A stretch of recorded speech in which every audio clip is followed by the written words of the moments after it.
Well, good morning, everybody. I wanted to share with you today just real life dog training stuff. And hopefully, this encourages you all in your dog training as well. Um, so, today, Ranger, our second dog that we just got, you've seen me do some videos with him, ran away in the woods. So, we had a dog run away. I had both dogs on an e-collar with my one remote. Um, and clearly I didn't set something up right, or maybe my remote's just too old. Maybe it doesn't have enough juice. I don't know. I'm going to work with a buddy tomorrow just to double check everything. But I want to share some thoughts with you. That one, dog training is like this. Dog training is up and down and mountains and valleys. And I wanted to give some tips that maybe would be helpful for you if your dog runs away. So the first tip I wanted to give is try your best not to panic. Um, that's just what we do, right? It's a stressful thing. You want your dog to come back. What if they get into something? If your dog is reactive towards other dogs, like what if he runs loose in a neighborhood and you start coming up with all these like worst case scenarios in your head? And that's not helpful.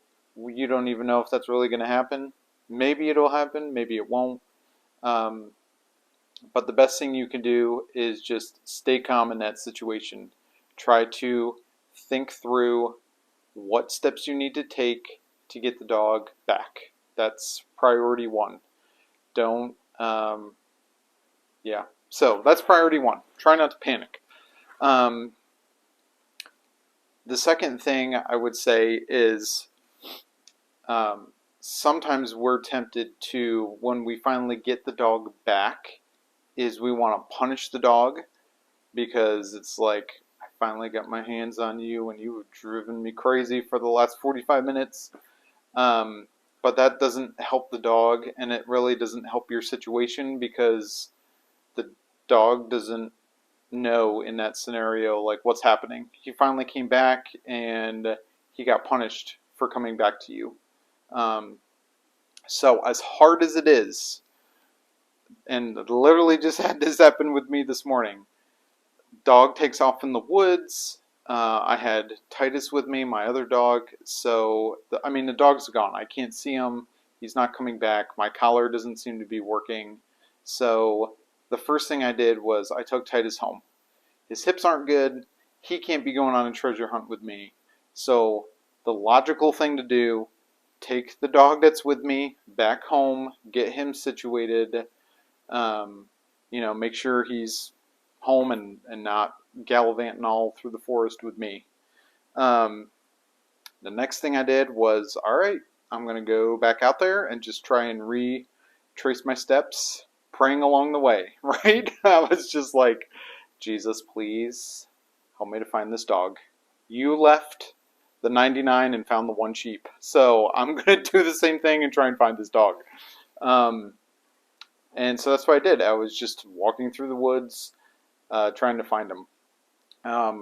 And thankfully, praise God, I literally was just walking through the woods and I turned around and here he was following me back.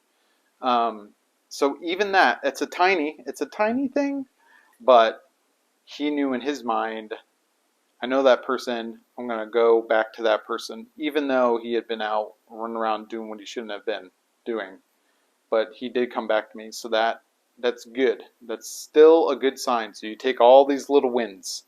The other thing I didn't do was keep trying to use the e-collar. I actually had to tell myself to stop.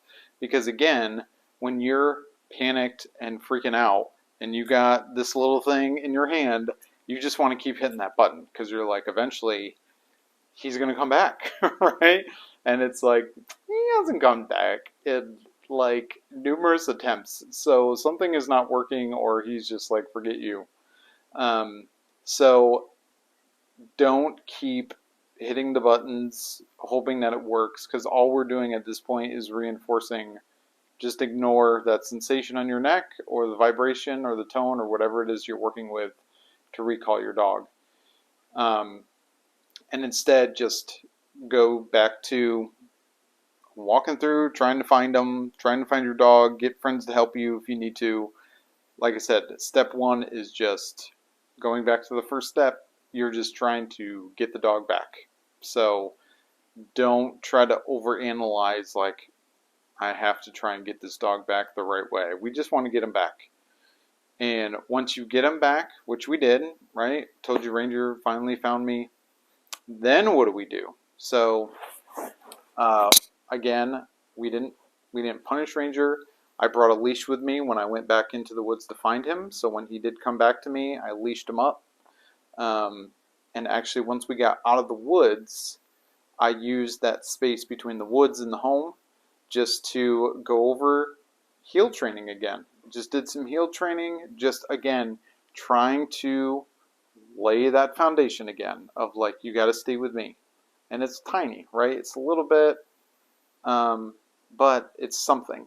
So brought him back, stayed on the same schedule, right? Still did, still feeding with the dogs and all that stuff. And then when that was done, I took Ranger back out and did some recall with him, kind of going back to square one with e-collars on, making sure it works.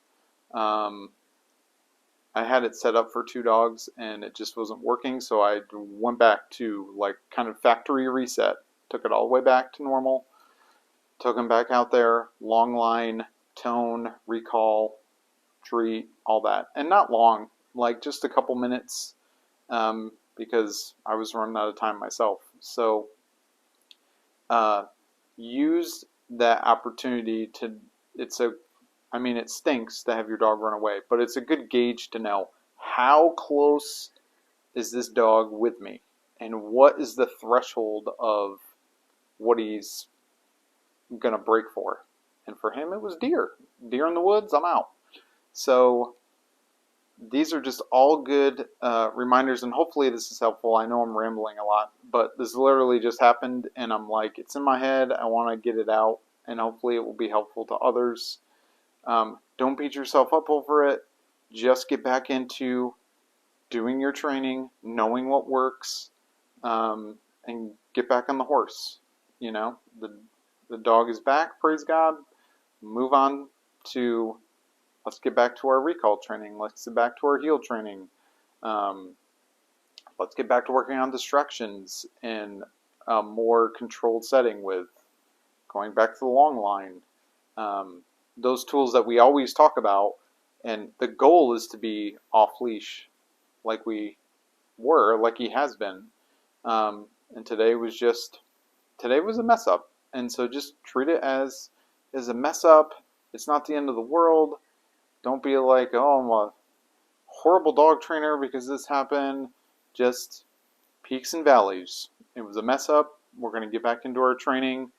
Life goes on. So hopefully that's helpful for you guys, and we'll talk to you later.